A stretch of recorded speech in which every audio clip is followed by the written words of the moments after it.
Listo. ¿Cuáles son esos imaginarios de enseñar a personas con alguna discapacidad? Gracias, Chef E, por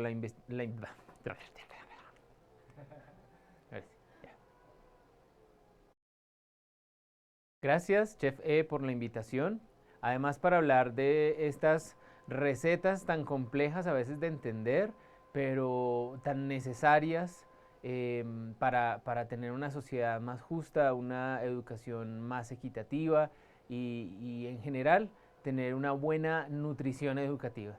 En el caso de los imaginarios, es un plato construido y servido hace mucho tiempo atrás, con unos ingredientes muy complejos además, por lo que significa la idea del otro. Los imaginarios se pueden deconstruir en la medida que las personas vean el plato que están comiendo, el plato que les están sirviendo y también lo problematicen, no solo se lo coman. Cuando ya alguien dijo que hay sujetos normales, que hay ideales sobre el otro, y le sirven ese plato y la persona lo consume sin preguntar de dónde viene ni qué ingredientes lo componen, pues entonces lo único que hace es replicar ese imaginario y lo que hace es replicar esa receta en las siguientes generaciones.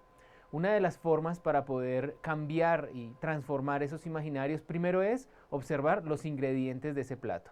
Tiene gran carga de imaginarios negativos frente al otro, de estigmas sociales frente al otro también. Y esa es una dieta muy poco saludable para la sociedad, en la medida que la idea de normalidad fue cimentada por algunos cuantos que impusieron sus ideales sociales, educativos, de cuerpo, biológicos, de género, sobre otros.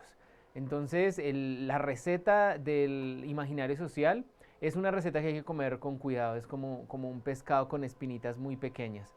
Eh, ¿Qué hay que hacer para transformarlo? Primero, ser consciente de los ingredientes y ser consciente de si ese es el plato que queremos nosotros replicar para nuestras próximas generaciones. Una de las cosas que hay que tener cuidado con estas preparaciones es los cubiertos con los que los comemos.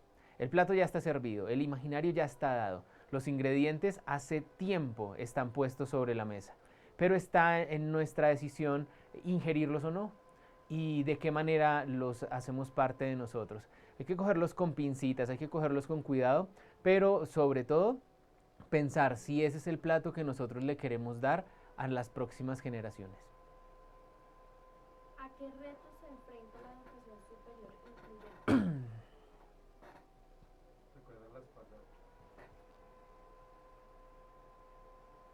¿A qué retos se enfrenta la educación superior incluyente?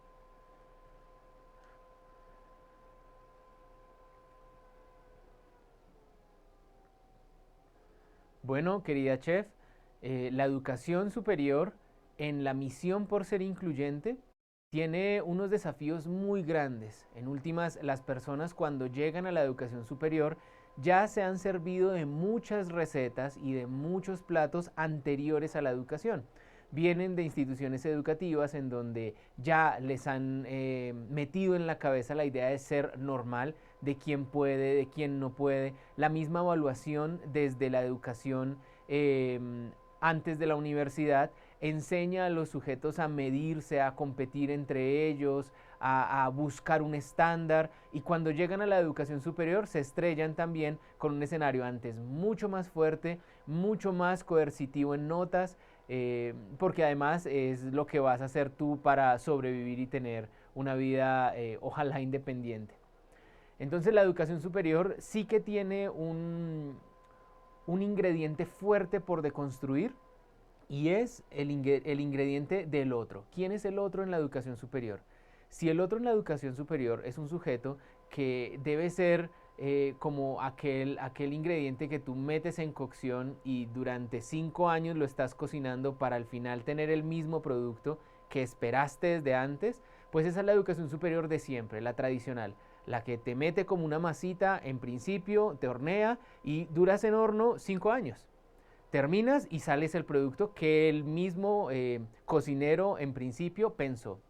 habría que pensar si ese horno da la posibilidad de generar otro tipo de recetas.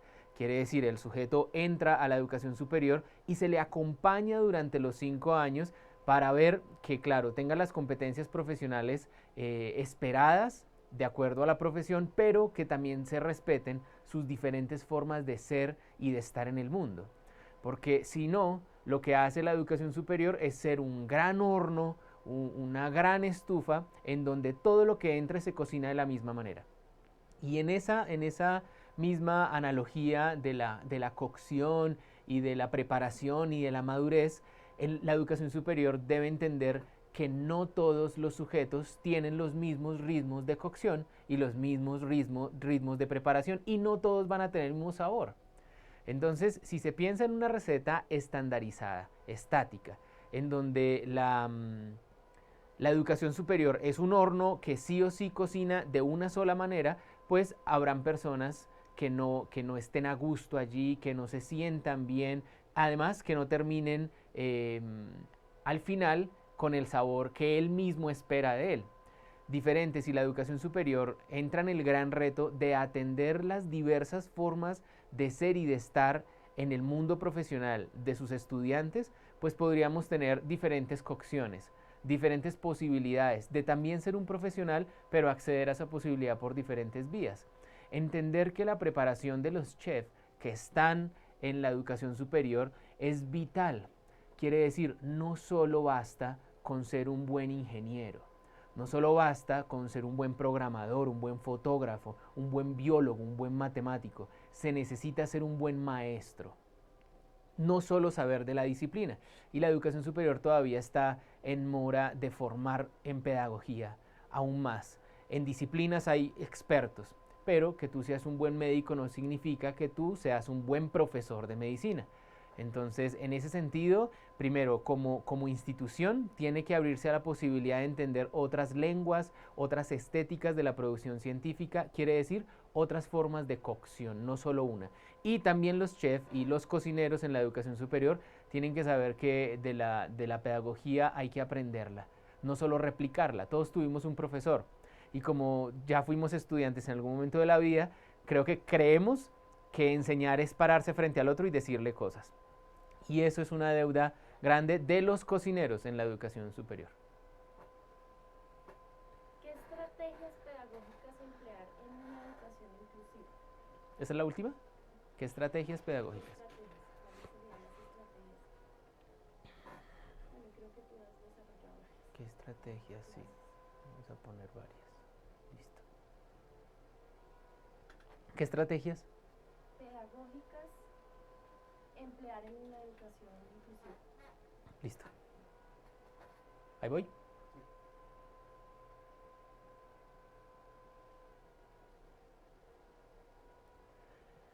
Chef, en este caso, la educación inclusiva no se puede considerar como si fuera un único plato y como si fuese una, la cagué ya, pero pues, como si fuese una, iba a decir, listo. Chef, en este caso, la educación inclusiva debe entenderse que no es una receta única, estandarizada y que tiene una única forma de cocinarse o de prepararse. La educación inclusiva, es más, yo podría decir que no tiene recetas. Es tan amplia que hay muchas recetas. Depende del contexto, depende de los mismos sujetos, depende de las oportunidades que tenga el contexto, y no solo el contexto próximo, sino también el político, sino también los alcances culturales de la comunidad en la que se encuentra. Entonces la educación inclusiva es bien compleja porque es un plato que se sirve siempre diferente. Pero sí hay unos ingredientes que yo podría considerar que deberían estar en toda receta de educación inclusiva, aclarando que no hay una única receta ni una única manera de lograr la educación inclusiva. Uno de ellos, de esos ingredientes que no pueden faltar en esa preparación, es la disposición de los maestros. Ese frasquito hay que tenerlo ahí siempre al lado de la preparación, porque sin disposición no hay nada. Yo podría decir, uno de los ingredientes importantísimos es la infraestructura, es la tecnología, son los materiales didácticos especializados, es el equipo interdisciplinar experto en los temas. Sí, y todo eso se puede tener.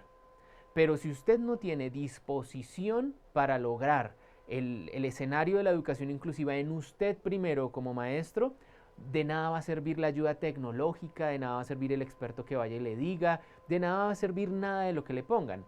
En últimas, es como tener una buena batería de cocina, unas ollas excelentes con la mejor estufa de todas y no querer cocinar rico. En últimas, siempre dicen que gran parte de lo que se cocina viene del amor con el que se produce el alimento y con el que se hace la receta. En últimas, eso es lo que debería estar siempre presente, la disposición.